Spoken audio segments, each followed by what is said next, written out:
Good morning and a happy Tuesday morning to you. Welcome to the Locked On Sooners podcast. Coming up on today's show, we've got some college football playoff projections to talk about as the college football playoff rankings will be dropped for the first time on Tuesday night. Got some more notes from Saturday's game and some weekly awards we want to talk about here on Locked On Sooners.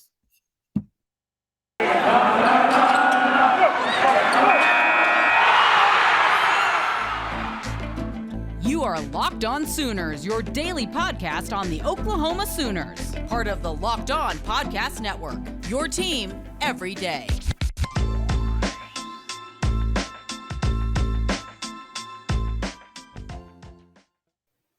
Hey, good morning, Sooners Nation. This is John Williams, host of the Locked On Sooners podcast, part of the Locked On Podcast Network. You can follow me on Twitter at John9Williams, or you can follow the show on Twitter at Locked On Sooners or on Facebook, Locked On Sooners Podcast. Thank you for subscribing to the show over on YouTube and making Locked On Sooners your first listen every single morning.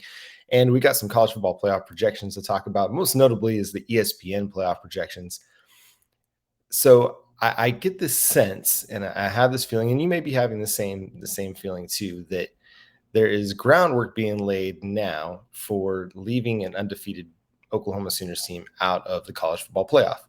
Now, a few weeks ago, I would not have thought that was possible. I've talked about it on this show. I wrote about it over at Sooners Wire, and I just felt and I believe that if Oklahoma went undefeated, won the Big 12, that they'd be in. It'd be no problem. However, you look at what's happening kind of like in the Big 10 with Cincinnati, SEC a little bit. It does bring a little bit of doubt to my mind that Oklahoma can get in even if they go undefeated.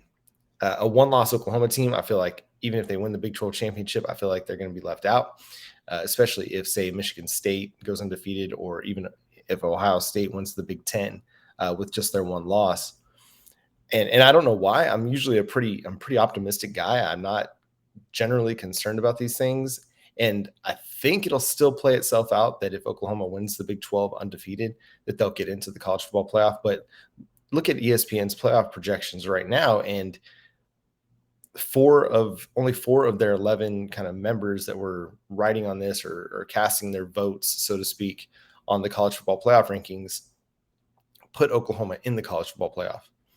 So that means the majority of the writers, the analysts over there at ESPN, left Oklahoma out of the playoff. It's kind of baffling still to me to think about, but it was, for most of them, it was Georgia, Michigan State, Cincinnati, Alabama.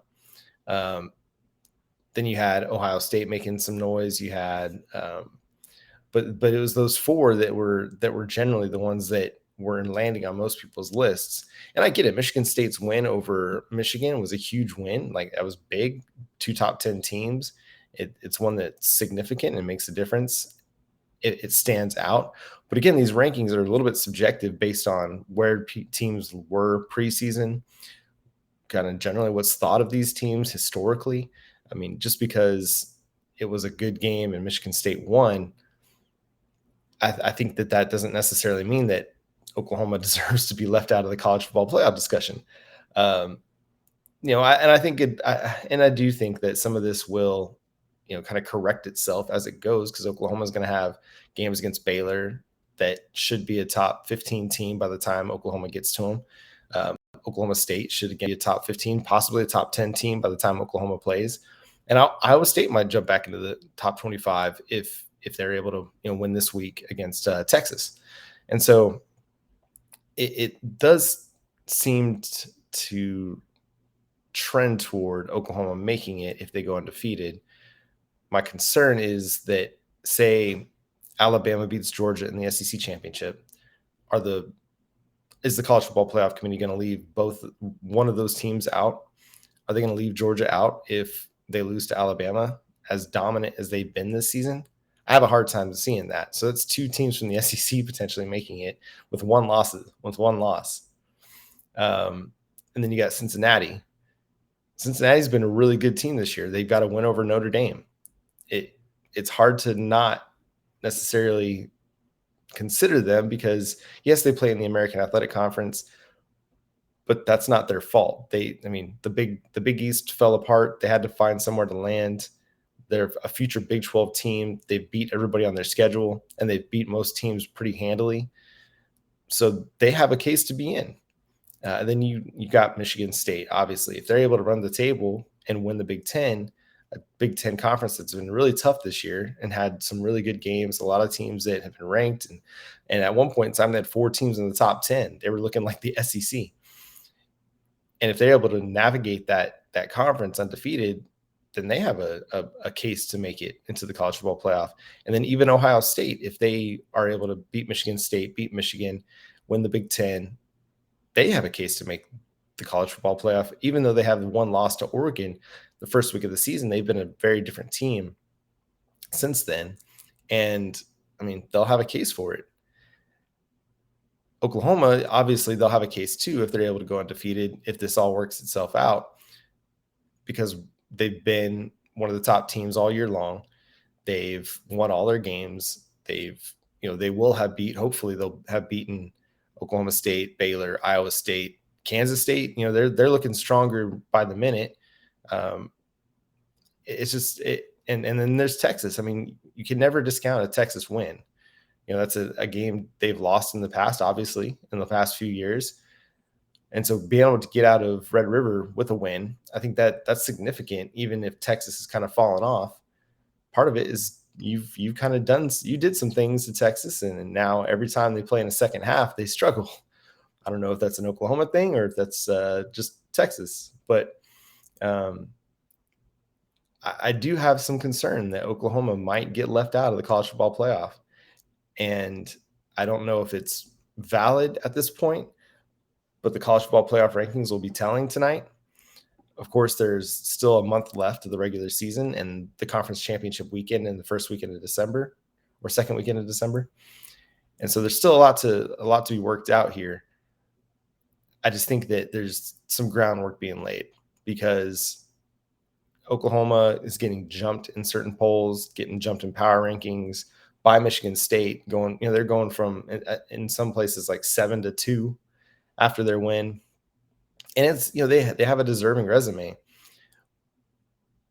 but is the college football playoff committee going to leave Oklahoma out? I think if the Big 12 champion has one loss, I think they will get left out. Just my sense right now, unfortunately, even if it's Oklahoma State or Baylor, I just get the sense that the Big 12 champion will have one loss, or if they have one loss, they're out of the playoff. But there's still a lot to be decided, still a lot to be worked out, and who knows how this is all going to play out. For Oklahoma, I still really do think it's going to be just win your games and you're going to be in. That should be really what it comes down to. If you're a Big 12 champ and you win all your games, you should be in. And that's why I'm so excited about the college football playoff expansion, is that it will reward conference champions. And it won't matter how many wins or losses you have. If you're a conference champion, you get in automatically. You got 3 losses, who cares? You won your conference. That's what matters.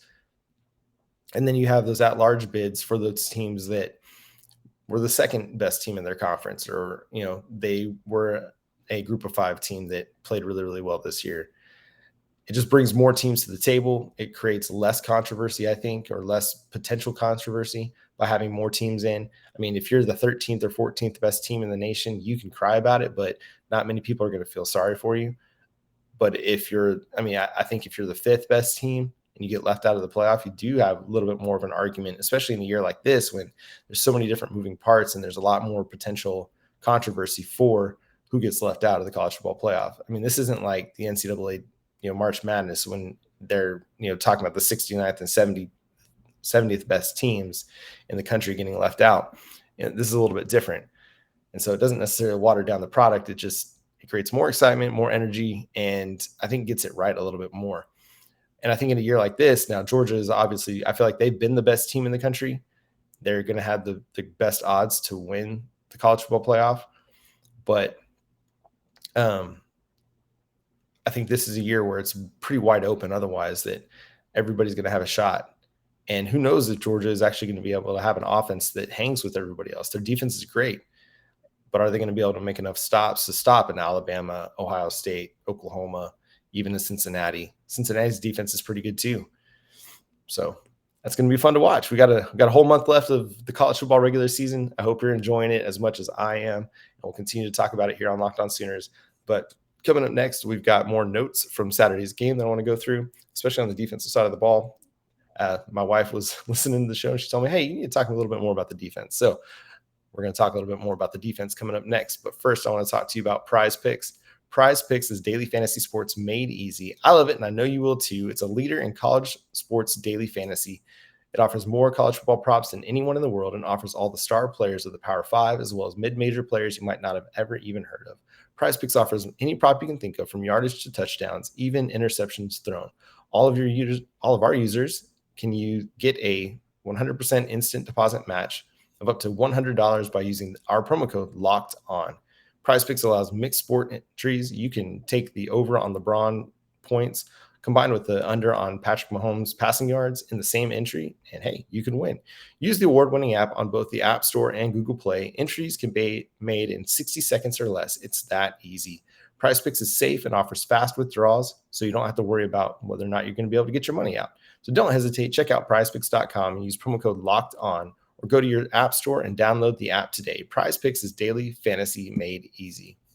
And again, hey, thank you so much for making Locked On Sooners your first listen every single day. If you're watching on YouTube, make sure you hit the like button, subscribe to the show. We'll be putting out daily shows like we do on the podcast side as well. We're free and available wherever you get your podcasts. So check it out. Apple, Google, Spotify, wherever you get your podcasts. Got a few more notes to talk about, especially on the defensive side of the football. Justin Broyles, I feel like, is a player that has been really, really good this year. That might be obvious or an understatement, but his interception, I feel like, is just kind of a microcosm of how his season has gone. With all the injuries that Oklahoma has had in the secondary, he's been a real stabilizing force for them. Just his experience, it's provided some value. And, he's not necessarily the best player on the defense, but he's been reliable and he's been steady. He had the interception, but he also had 5 tackles in the game per Pro Football Focus. And sometimes, we talk about Drake Stoops a lot of times on the offensive side of the football as a glue guy. And I think Justin Broyles is kind of becoming that for the defensive side because, we were all really excited about Billy Bowman as the slot cornerback and just seeing what he was going to be able to do for this defense because he's a great athlete. He's twitchy. He's got good agility. He's a playmaker. He's got good ball skills, would be able to get the ball, and create turnovers whenever he gets opportunities. But the coverage skills just haven't shown up yet this year. He's struggled a little bit on that side of things where, just some of it was a size differential. Obviously the Quentin Johnston game against TCU was a bit of a struggle, but I think most cornerbacks are going to struggle with that guy. That dude's legit. He's going to be a problem for the next couple of years. But with Billy Bowman, you want to see a little bit more improvement, but maybe he's just not ready yet. And that's okay. Like, he's a true freshman. I mean, we're getting a lot of great true freshman play this year from Caleb Williams and Mario Williams, Danny Stutzman, Ethan Downs. They're playing pretty good. And Billy Bowman's had his moments where he's played really good football. But, I mean, it's a long season. College football's hard. There's a lot of really good players. I mean, it's a step up in competition, regardless of how many stars you have next to your name when you come to Oklahoma. You're stepping up in competition. The wide receivers are better than what you played in high school. And so week in and week out, you've got to consistently improve your game. And that's not to say he's not. It's just that there's going to be a few more struggles, especially on the, when you're a defensive back in the Big 12. You're just going to have some issues sometimes. And that's okay. I think he's going to be ready. And I think he's going to continue to be a standout player for the Oklahoma Sooners. But Justin Broyles has really helped provide some steady play from the slot cornerback position. And I think that's, as much as Key Lawrence moving to cornerback was huge for Oklahoma, I think the insertion of Justin Broyles as the slot corner has helped a little bit too. I mean, and he's been your chess piece. He's played some safety, played some corner, played some slot corner. And so Justin Broyles, I mean, we got to give a shout out to him because I think it's been a really good season for him. And all of the injuries has allowed him to really shine. And, you don't want to see guys get injured, but when you get a guy that hasn't really played a ton and he starts getting extended playing time, I think it's cool to see them really thrive with that extended playing time. So Justin Broyles playing really, really well. Also, Pat Fields, we talked about him a little bit on the show yesterday, just with the interception that he got. But I also think that just just defensively, like he had 7 tackles and an assisted tackle. Um, he's a good safety. Like he's not going to be confused for like Troy Polamalu or maybe Roy Williams, but he's really good. Just a heads up player, just a smart player, does everything really, really well. He was nominated for a big award due to academics and off field work. You just love this guy. I mean, he's doing a lot of great work in the city of Tulsa to just kind of help provide opportunities for younger players through a couple different foundations. And it's cool to see somebody using their platform and their abilities. He's getting a master's in business, getting some accounting, a bachelor's in accounting at the same time, but he's using those skills that he's learning to help teach younger student athletes, high school student athletes, kind of money management, skills, how to budget, how to save, how to open, just kind of the basic stuff that like you don't like nobody really teaches you. You just kind of get out of school and you're like, oh yeah, that's how you do that. I mean, if you're fortunate, you have a parent that teaches you how to write a check or what to do, how to deposit a check, how to go to the bank, like all those little things, or how to budget.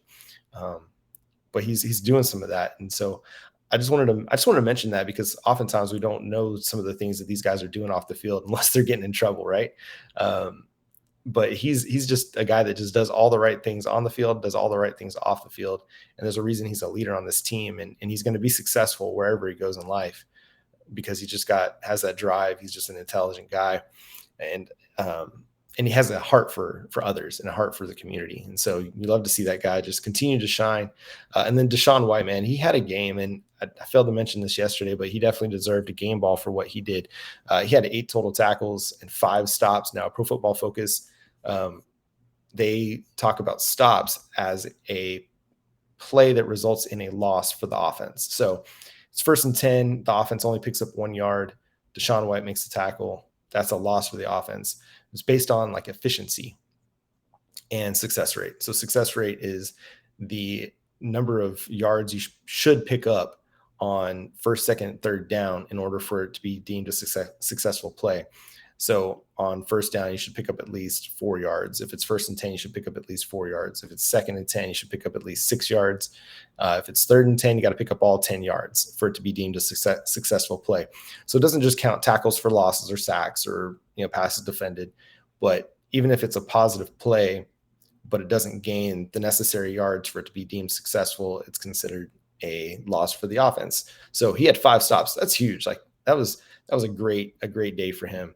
The linebacker group has been a little bit embattled. They've had some ups and downs this year, but I think they're really starting to turn it on. And some of it goes back to, you get Perrion Winfrey and Jalen Redmond playing well on the interior, and that's going to help everybody on the defense, and especially the linebacker crew, because if they're able to stay cleaner in the run game, because Jalen Redmond and Perrion Winfrey are taking up blocks, that's just going to help them to be able to flow better to the ball because they're not having to deal with that second level offensive line block. Once the offensive line, a lot of times they'll use the combo block. They'll get the defensive tackle contained and sealed off, and then one of the offensive linemen will peel off and go to the second level and try to seal off the linebacker.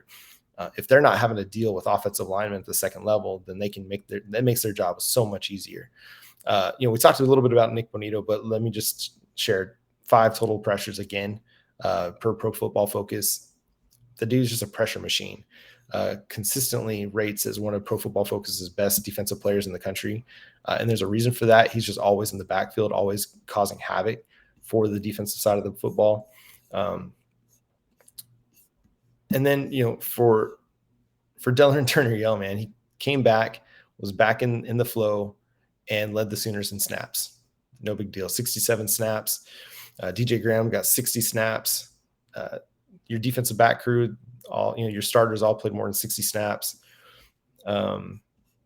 Anything else notable from Pro Football Focus here? Caleb Kelly got the start at linebacker, which is really cool to see. I feel like he was impactful. He was in the backfield several times as well. And then Ethan Downs, 26 more snaps on this day. Didn't get a pressure, but had an assisted tackle. I think it's really exciting to see that Oklahoma has so many different true freshmen that are making plays for this team. It's really exciting to see that the defense is going to have some really talented athletic players playing for the defensive side of the football for the next several years. And all this experience is just going to help them get better and better. Really looking forward to seeing how they progress through the rest of this year and then into 2022 as well. Because, looking like Nick Bonito, Isaiah Thomas, Perrion Winfrey are probably going to go to the NFL, maybe even Jalen Redmond. So they'll need some of these guys, these younger guys, to step up and start taking on a bigger part of the defensive puzzle, a bigger piece to the defensive puzzle. But yeah, it's such a great game. A lot of fun things from it, and really leaves us feeling good heading into a bye, doesn't it? It's always better going into a bye week off of a big win or off of a win in general, but one that, anytime you get a 31-point win, you've got to feel good about yourself. And I think if you're an Oklahoma Sooners fan, you're feeling pretty good about how your team looks right now, and definitely their potential for making a big run over the final month of the season and into the college football playoff. Hopefully they're in the college football playoff. But coming up next, let's talk about some weekly awards that were handed out to the Oklahoma Sooners from various publications. But before we do that, let me talk to you about BetOnline. BetOnline is back. It's better than ever. They have a new web interface for the start of the basketball season and more props, odds, and lines than ever before. BetOnline remains your number one spot for all basketball and football action this season. So head to our new updated desktop or mobile website to sign up today and receive your 50% welcome bonus on your first deposit just using our promo code Locked On to receive your 50% welcome bonus. Again, head to their new updated desktop or mobile website to sign up today. From basketball, football, baseball, postseason, NHL, boxing, and UFC, right to your favorite Vegas casino games, don't wait to take advantage of all the amazing offers available for the 2021 season. BetOnline is the fastest and the easiest way to bet on all your favorite sports. BetOnline, where the game starts. And hey, thanks again for making Locked On Sooners your first listen every day, but make sure you also check out Locked On Big 12 with our guy Josh Neighbors. It's all the Big 12 news you need in under 20 minutes or under 30 minutes with Josh Neighbors, and we talk with him every single week in our Big 12 Roundtable. It's one of my favorite shows that we do every single week. It's just a lot of fun. Those guys in the Big 12, Steven Simcox from Locked On Horned Frogs, Linda Godfrey from Locked On Pokes, and Josh from Locked On Big 12. And hey, there's also Jake Hatch from Locked On Cougars of BYU that joins the show as well as a future Big 12 member. We brought him in, and it's just a lot of fun. We have a good time talking about everything that's going on in the Big 12, which there's been a lot this week. Gary Patterson and TCU decided to part ways, and it's such a hard thing, man. It's been a guy that he built that program to what it is. I mean, they don't get into the Big 12 without Gary Patterson and what they did when they were still kind of what was used to be considered a mid-major program or mid-major conferences in the WAC and the Mountain West. But there's also one of those things that it just hasn't really worked out well for them the last few years. They just haven't played well the last few years. And this year in particular, they're just not a very good team. Their defense has allowed 30 points, and I think it was like 5 or 6 of their last 7 games, or 5 of their last 7 games, and they've gone like 2-5 in those games, and just not looking good. And if you're TCU and you have Gary Patterson as your head coach, like, defense is probably the thing that you have to have right, but they just haven't had it right this year or in recent seasons. And you look at kind of the state of college football and what helps you build a program the most consistently, or even the quickest build, is having an offensive-minded head coach. You look at Texas, you can look at SMU with Sonny Dykes. You look at Oklahoma as an example. But unless you have kind of one of those guys that's just a great recruiter, like a Nick Saban, who is really a defensive-minded head coach, you probably need a guy like Lincoln Riley or an offensive-minded guy to help you build your offense to be a competitive team in the Big 12. And then you hope to bring in a defensive coordinator that can carry the load on the defensive recruiting side, because the thing that's going to be most consistent year in and year out is offensive production as opposed to defensive production. And so it'll be interesting to see what TCU does there. I think they had to probably get get in the race with Texas Tech, because both of those teams are probably going to be competing for a lot of the same guys. And, Sonny Dykes out of SMU is going to be a hot name. Sonny Cumbie, took over at Texas Tech. He could, he's got some ties to TCU as well, if I'm not mistaken. It's going to be interesting to see what happens there. Does TCU go with another defensive guy? I doubt it. I think they'll probably try to lean offense this time around, but it'll be interesting to see. So we'll probably talk about that on Locked On Big 12. But hey, let's talk about some weekly awards. So Caleb Williams was awarded the Offensive Player of the Week. Again, this is the second time he's won the award. He was named the Newcomer of the Week with his performance against Texas. Mario Williams won the Newcomer of the Week award this week after going for 5 catches and 100 yards and a touchdown against Texas Tech. Caleb Williams was also named the True Freshman of the Week by Pro Football Focus and named to their Team of the Week that they put up every week. So he was considered the best quarterback in college football for his performance against Texas Tech, which, again, if you don't remember, completed more than 70% of his passes for 402 yards and 6 touchdowns. Just an outstanding performance there by Caleb Williams. And I think we're going to see some of these guys end up on some All-American lists as well. Real quick, I want to go through some Big 12 power rankings with you. Kansas, number 10, of course, because they're Kansas. Texas Tech, number 9. These are my power rankings from Sooners Wire, by the way. TCU, number 8. West Virginia, number 7. Texas, number 6. They lost to Baylor, another fourth quarter collapse. Kansas State jumps up to number 5 after beating TCU 31-12. Iowa State drops to number 4 after their loss to West Virginia. The Baylor Bears, now in my Big 12 rankings last week, had them at number 2.